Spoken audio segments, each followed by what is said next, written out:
बहुत ही ज्यादा महत्वपूर्ण जानकारी, बहुत ही रोचक जानकारी इस वीडियो में आज आपको मिलने जा रही है। आपको मजा आने वाला है दोस्तों, इसलिए वीडियो को अंत तक जरूर देखिए। यह बहुत ही ज्यादा टंग ट्विस्टर श्लोक है दोस्तों। इसमें बहुत कठिन शब्द एक के बाद एक आए हुए हमें दिखते हैं और इनका हमें बहुत ही ध्यान से उच्चारण करना पड़ता है दोस्तों। जी हाँ, वही हिटलर जो जर्मनी का तानाशाह था, जिसने दूसरे महायुद्ध को शुरुआत करी थी। हिटलर ने अपनी पार्टी के लिए, नाजी पार्टी के लिए इसी स्वस्तिक चिन्ह का दुरुपयोग किया था दोस्तों। हे ऋषिवर, मेरा जो वक्षस्थल है ये वज्र के समान कठिन है, आपके चरणों को कोई क्षति तो नहीं हुई? जभी जभी दुर्वासा ऋषि को अत्यधिक क्रोध आया है, तभी तभी कुछ अच्छी घटना इस पृथ्वी तल पर घटित हुई है दोस्तों। ऐसा कई बार हमें पुराण कथाओं में देखने को मिलता है। स्थाने ऋषिकेश तव प्रकीर्त्या जगत प्ररुष्यत अनुरज्यते च रक्षांसि भीतानि दिशो द्रवन्ति सर्वे नमस्यन्ति च सिद्ध संघाः।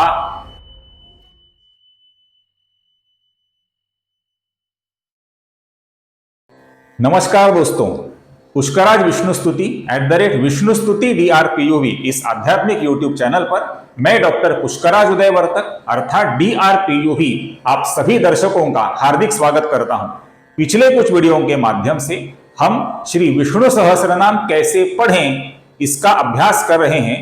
विष्णु सहस्त्र नाम के विभिन्न दिव्य नामों के संक्षिप्त हिंदी अर्थ एवं उच्चारण का शुद्ध तरीका, इसका हम अध्ययन कर रहे हैं और इस मालिका का आज का हमारा श्लोक क्रमांक 34 का वीडियो है। आज के वीडियो को शुरुआत करने से पहले आप सभी से हमेशा की तरह मेरी नम्र विनती है, कृपया इस वीडियो को स्किप किए बिना अंत तक जरूर देखिए। बहुत ही ज्यादा महत्वपूर्ण जानकारी, बहुत ही रोचक जानकारी इस वीडियो में आज आपको मिलने जा रही है। आपको मजा आने वाला है दोस्तों, इसलिए वीडियो को अंत तक जरूर देखिए। तो चलिए वीडियो को शुरुआत करते हैं। आज का हमारा श्लोक है श्लोक क्रमांक 34, श्लोक 34 और ये श्लोक इस प्रकार है। ये बहुत ही ज्यादा टंग ट्विस्टर श्लोक है दोस्तों। इसमें बहुत कठिन शब्द एक के बाद एक आए हुए हमें दिखते हैं और इनका हमें बहुत ही ध्यान से उच्चारण करना पड़ता है दोस्तों। बहुत ही गौर से देखिए। यह श्लोक इस प्रकार है। इष्टः विशिष्टः शिष्टेष्टः शिखंडी नहुषः वृषः। आपको समझ में आ रहा है मैं क्या बोल रहा हूं? यह बहुत ही कठिन श्लोक है। यहां पर श के बाद श, फिर वापस श, फिर 2 बार श ऐसा आया हुआ है, फिर वापस श है, फिर श है और फिर श है। इसकी तुलना में, पहली पंक्ति की तुलना में जो दूसरी पंक्ति है दोस्तों, ये उच्चारण के लिए तुलना में सरल पंक्ति है। क्रोधः क्रोधकृत कर्ता विश्वबाहुर महीधरः। हम पिछले कई श्लोकों में देख चुके हैं, जहां पर श है उसका हमें श ऐसा ही उच्चारण करना है, जहां पर श अक्षर है उसका हमें श उच्चारण नहीं करना है, उसका हमें श ऐसा बहुत ही सटीक उच्चारण करना है दोस्तों। तो इस श्लोक का उच्चारण करने से पूर्व हम कुछ बातों की तरफ ध्यान देते हैं।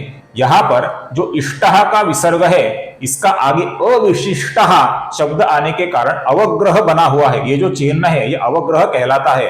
हम पहले कुछ श्लोकों में ये देख चुके हैं। इसका हमें लंबाई से उच्चारण करना पड़ता है। इसका ओ हुआ है, आगे का जो विसर्ग है उसके आगे श आने के कारण हम इसका हल्का सा श ऐसा उच्चारण करते हैं।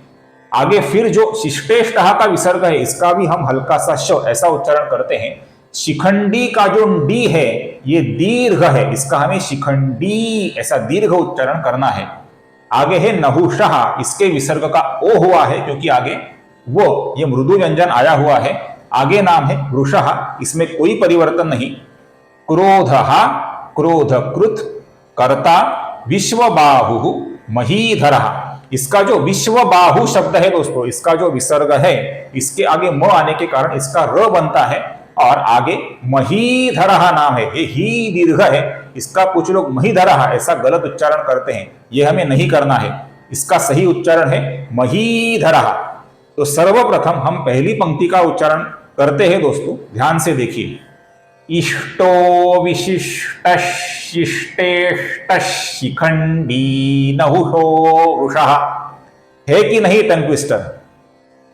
फिर से एक बार देखिए, इष्टो विशिष्ट शिष्टेष्ट शिखंडी नहुषो वृषः।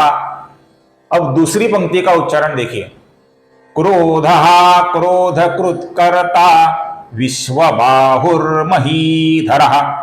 अब संपूर्ण श्लोक का उच्चारण देखिए दोस्तों, इष्टो विशिष्ट शिष्टेष्ट शिखंडी नहुषो वृषः, क्रोधः क्रोधकृत्कर्ता विश्वबाहुर्महीधरः।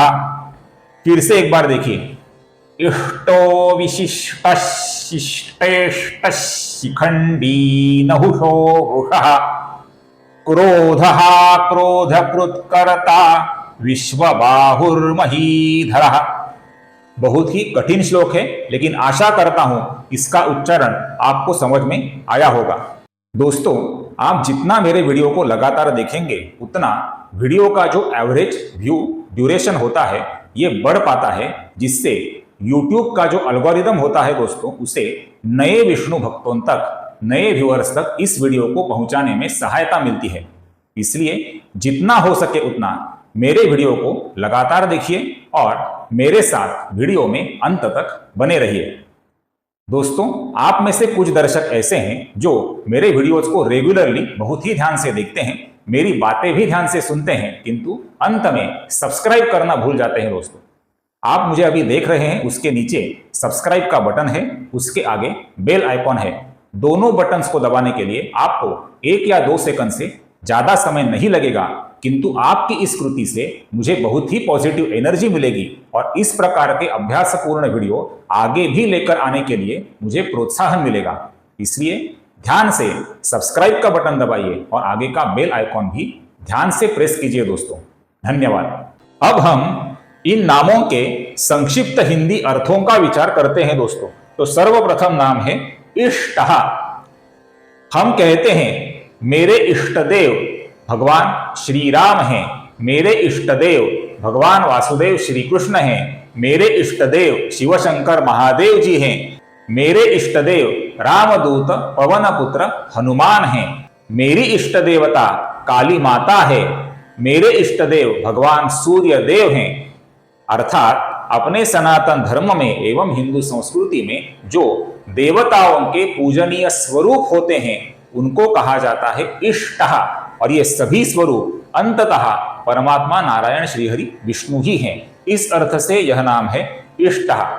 इष्टः का दूसरा अर्थ है अपने भक्तों के लिए परिस्थितियों को जो अनुकूल बनाते हैं, उन नारायण श्रीहरि विष्णु को यहां पर कहा है इष्टः। श्रीमद् भगवद गीता में एक श्लोक है जिसमें कहा है, स्थाने ऋषिकेश तव प्रकीर्त्या जगत प्ररुष्यत अनुरज्यते च रक्षांसि भीतानि दिशो द्रवन्ति सर्वे नमस्यन्ति च सिद्ध संघाः। इस प्रकार अर्जुन भगवान श्री कृष्ण की स्तुति करते हुए ये कह रहा है कि हे वासुदेव श्री कृष्ण, आपकी कृपा से सभी परिस्थितियां अनुकूल हो जाती हैं। इस अर्थ से यह नाम है इष्टः। आगे का नाम है दोस्तों अविशिष्टः। इसका अर्थ यह है कि हम सभी मनुष्यों के, सभी प्राणियों के अर्थात सभी सजीवों के अंदर जो आत्मा विद्यमान है ये अंततः एक ही है, ये नारायण श्रीहरि विष्णु का ही तो अंश है। तो इसमें कोई भी विशेषता नहीं है क्योंकि सभी की आत्माएं अंततः एक ही हैं। इस अर्थ से यह नाम है अविशिष्टः। इसका कुछ विद्वान विशिष्टः ऐसा विचार करते हैं, उसका अर्थ यह होता है कि सभी जीवन के क्षेत्रों में जो सबसे उत्कृष्ट होते हैं, वे जो नारायण श्रीहरि विष्णु के अवतार होते हैं, उनको विशिष्टः कहा जाता है। ये नाम हम पहले देख चुके हैं। इसके अलावा विशिष्ट नाम का एक बहुत ही रोचक अर्थ है जिसके बारे में ये सब यहां पर मैंने लिखा हुआ है। ये सब क्या है दोस्तों? नारायण श्रीहरि विष्णु के जो चरण कमल हैं, ये चरण कमल बहुत ही सुंदर लक्षणों से, बहुत ही सुंदर चिन्हों से युक्त होते हैं। इन 2 चरणों में जो दाहिना चरण कमल है दोस्तों, उसके नीचे कुल 11 शुभ लक्षण होते हैं दोस्तों, और जो बाया चरण कमल होता है उसके नीचे कुल 8 शुभ लक्षण, शुभ चिन्ह होते हैं दोस्तों। सर्वप्रथम हम दाहिने चरण कमल के नीचे के चिन्हों को देखते हैं। तो सबसे पहला चिन्ह है जौ का दाना, जो ये दर्शाता है कि नारायण सबका शारीरिक पोषण तो करते ही हैं, उसके साथ आध्यात्मिक पोषण भी करते हैं। दूसरा लक्षण है सुदर्शन चक्र, जो दर्शाता है कि नारायण पाप के अंधकार को नष्ट करते हैं।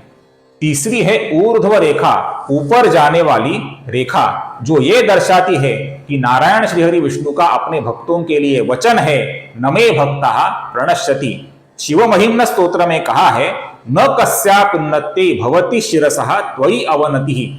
आपके चरणों पर एक बार अवनति हो जाए, अर्थात आपके चरणों पर अगर माथा टेकें तो भक्तों की कभी नीचे की तरफ गति होती ही नहीं, ये हमेशा ऊपर की तरफ ही अग्रसर होता है। उस भक्त का हमेशा जीवन में उत्कर्ष ही होता है, ये कभी पराभव का सामना नहीं करता है।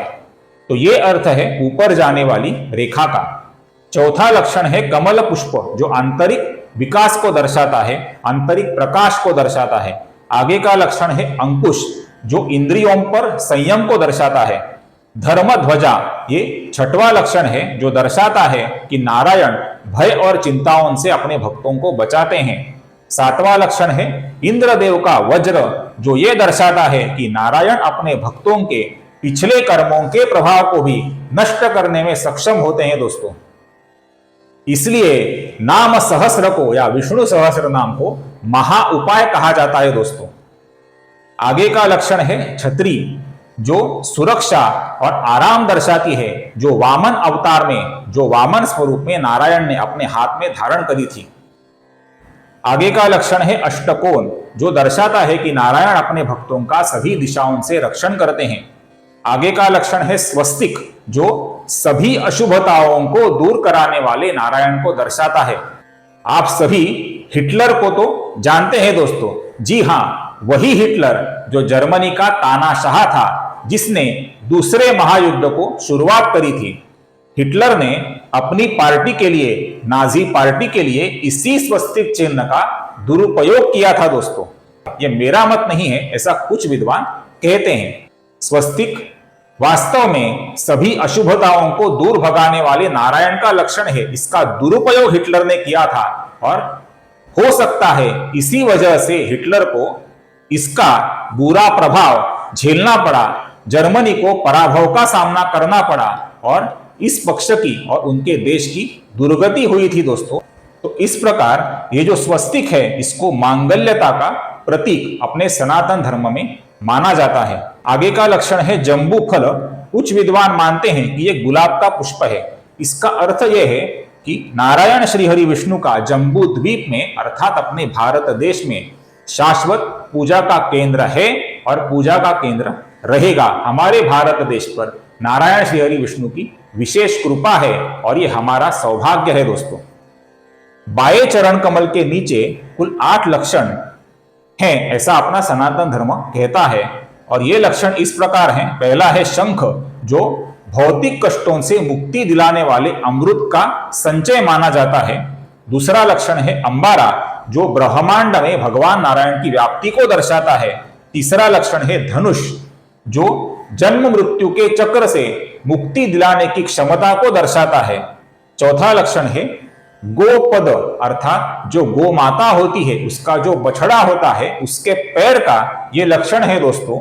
ये दर्शाता है नारायण दुख निवारक हैं। आगे का लक्षण है त्रिकोण, जो ये दर्शाता है कि नारायण श्रीहरि विष्णु सभी मनुष्यों के लिए, सभी प्राणी मात्रों के लिए सुरक्षित शरण्य स्थल है। आगे का लक्षण है पानी का बर्तन या कलाना। यह दर्शाता है कि नारायण श्रीहरि विष्णु आनंद के निधान हैं। आगे का लक्षण है अर्धचंद्र, जो नारायण श्रीहरि विष्णु की शीतलता को दर्शाने वाला है। और आठवां लक्षण है मछली, जो नारायण श्रीहरि विष्णु के प्रथम अवतार को दर्शाता है, मत्स्य अवतार, जिसने प्रलय के समय इस विश्व को बचाया था। तो इस प्रकार कुल 11 लक्षण दाहिने चरण कमल के नीचे और कुल 8 लक्षण बाएं चरण कमल के नीचे जिनके हैं, ये जो नारायण श्रीहरि विष्णु हैं, ये कहलाते हैं विशिष्टः। आगे का नाम है दोस्तों शिष्टेष्टः। इसका अर्थ है जो लोग विद्या संपन्न होते हैं और उसके साथ विनय संपन्न भी होते हैं, उनके जो उपास्य देवता है, उनके जो पूजनीय देव हैं, वे जो नारायण श्री हरि विष्णु है, उनको यहां पर कहा है शिष्टेष्ट, शिष्ट जनों के इष्ट दैवत। आगे का नाम है शिखंडी। आप जानते हैं महाभारत काल की जो अंबा थी, उसने भीष्म पितामह का वध करने के लिए शिखंडी के रूप में पुनर्जन्म लिया था, और शिखंडी को भीष्म पितामह के सामने लाने की जो रणनीति थी, ये रणनीति भगवान श्री कृष्ण की थी। शिखंडी इस नाम का दूसरा अर्थ है जो भगवान श्री कृष्ण अपने मुकुट में, अपने किरीट में मयूर के, मोर के पर को लगाते हैं, एक लक्षण के रूप में लगाते हैं, जो उनका एक शाश्वत चिन्ह भी है।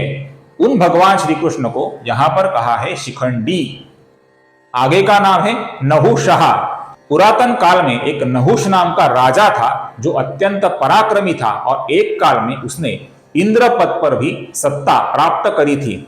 ये जो नहुष राजा था दोस्तों, इसको नारायण श्रीहरि विष्णु का ही स्वरूप माना जाता है, और इस अर्थ से यह नाम है नहुषः।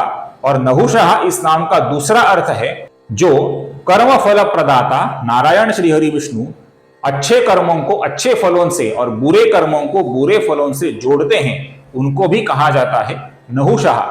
आगे का नाम है वृषः। वृषः ये नाम हम पहले देख चुके हैं, ये अपने सनातन धर्म का प्रतीक है। सनातन धर्म और हिंदू संस्कृति नारायण श्रीहरि विष्णु का सृजन है, और ये उन्हीं का स्वरूप है, इस अर्थ से यह नाम है वृषः। आगे का नाम है क्रोधः। इसका संबंध नारायण श्रीहरि विष्णु के वेंकटेश्वर अर्थात तिरुपति बालाजी अवतार से है। इस नाम के बारे में एक कथा है दोस्तों। एक जमाने में ऋषियों में ऐसी बहस हुई कि ब्रह्मा, विष्णु और शिवशंकर इनमें श्रेष्ठ कौन है। तो उन्होंने इसका परीक्षण करने के लिए भृगु ऋषि को तीनों देवताओं के पास भेज दिया। सर्वप्रथम भृगु ऋषि ब्रह्मदेव के पास पहुंचे।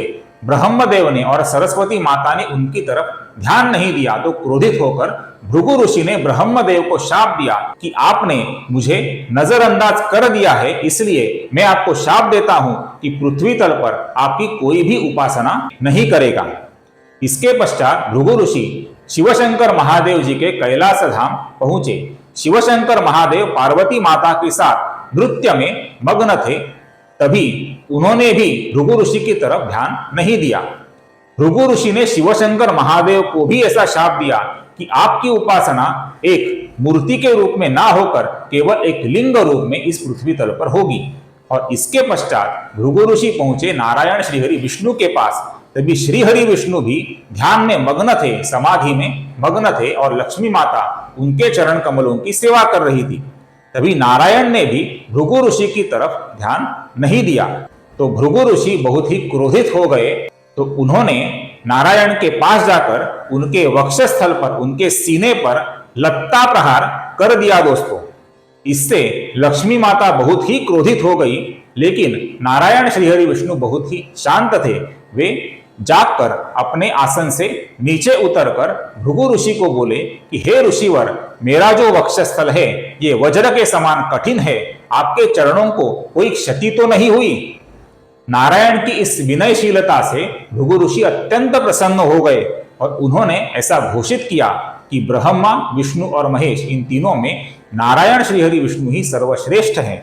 किंतु लक्ष्मी माता जब क्रोधित हुई थी तो उन्होंने वैकुंठ धाम का त्याग किया और वे पृथ्वी तल पर अवतरित हुई, और उनके पीछे पीछे नारायण श्रीहरि विष्णु भी वैकुंठ धाम का त्याग करके पृथ्वी पर वेंकटेश्वर, तिरुपति बालाजी इस रूप में अवतरित हुए दोस्तों।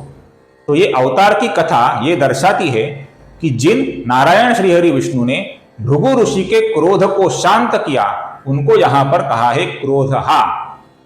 नारायण श्रीहरि विष्णु सत्व गुण की मूर्ति हैं और वे अत्यंत शांत हैं, ऐसा वर्णन हमें पुराणों में देखने को मिलता है। आगे का नाम है क्रोधकृत। इसका अर्थ है दुर्वासा ऋषि, जो नारायण के ही एक दूसरे स्वरूप माने गए हैं। दुर्वासा ऋषि अत्यंत क्रोधित होने वाले, आसानी से क्रोधित होने वाले ऋषि कहलाते हैं, और जब भी दुर्वासा ऋषि को अत्यधिक क्रोध आया है तभी तभी कुछ अच्छी घटना इस पृथ्वी तल पर घटित हुई है दोस्तों। ऐसा कई बार हमें पुराण कथाओं में देखने को मिलता है। इसके कई उदाहरण हैं। एक उदाहरण ऐसा है कि जब दुर्वासा ऋषि ने अम्बरीश राजा को शाप दिया था, तो इस शाप को नारायण ने अपने ऊपर ले लिया, क्योंकि अम्बरीश राजा उनका भक्त था और नारायण इस शाप को फलीभूत करने के लिए इस पृथ्वी तल पर 10 स्वरूपों में, दशावतार स्वरूप में अवतरित हुए।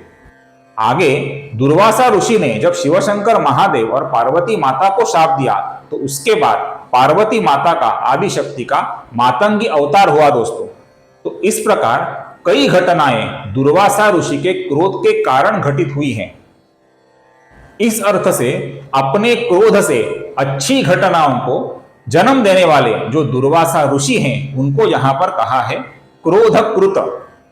आगे का नाम है कर्ता। इस विश्व में जो भी अच्छी या बुरी घटनाएं हो रही हैं, उनके कर्ता अंततः परमात्मा नारायण श्री हरि विष्णु ही है, इसलिए उनको कहा जाता है कर्ता। आगे का नाम है विश्वबाहु। ये नाम सूर्य भगवान के लिए है। सूर्य भगवान के जो किरण हैं, जो विश्व में चारों तरफ फैले हुए हैं, ये किरण सूर्य भगवान की भुजाएं हैं, उनके बाहु है, ऐसा माना जाता है। अतः इस समस्त विश्व को अपनी भुजाओं से, अपने बाहुओं से जो प्रकाशित करते हैं, उन सूर्य भगवान को यहां पर कहा है विश्वबाहु। और अंतिम नाम है महीधरः। हम इसके पहले इसके बारे में कुछ नाम देख चुके हैं कि पृथ्वी को धारण करने वाले जो शेषनाग हैं, जो श्रीहरि विष्णु के वाराह अवतार हैं, और जो भगवान श्रीहरि विष्णु के ही कूर्म अवतार है, अपने पृष्ठ पर मंदराचल को धारण करने वाले, इन तीनों को धरणीधरः ऐसा कहा जाता है, अर्थात उनको महीधरः ऐसा भी कहा जाता है। तो ये हुआ महीधरः इस नाम का अर्थ। आशा करता हूं मेरा ये विनम्र प्रयत्न आपको अच्छा लगे।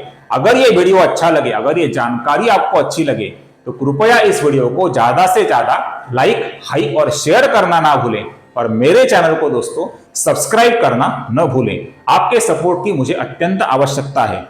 फिर मिलेंगे अगले श्लोक के नारायण श्रीहरि विष्णु के विभिन्न दिव्य नाम, उनके संक्षिप्त हिंदी अर्थ एवं शुद्ध उच्चारण के तरीके के साथ। तब तक टेक केयर। जय श्री राम।